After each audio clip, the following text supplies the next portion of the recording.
Balitang Probinsya. Oras po natin sa buong Pilipinas, alas 8:41 ng umaga. Iniimbestigahan ngayon ng National Bureau of Investigation o NBI ang umano'y pagsabog sa himpapawid ng Palawan noong Agosto 4 na pinaniniwala ang dulot ng isang test rocket. Ayon kay NBI Director Jaime Santiago, pinayuhan ng publiko na huwag hawakan ang anumang debris na maaaring magmula o nagmula sa rocket dahil posibleng may taglay itong toxic na kemikala.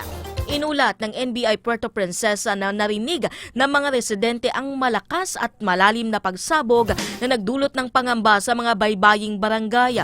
Sa paunang verifikasyon, natukoy na ang insidente ay kasabay ng paglunsad ng Long March 12 rocket ng China mula Hainan.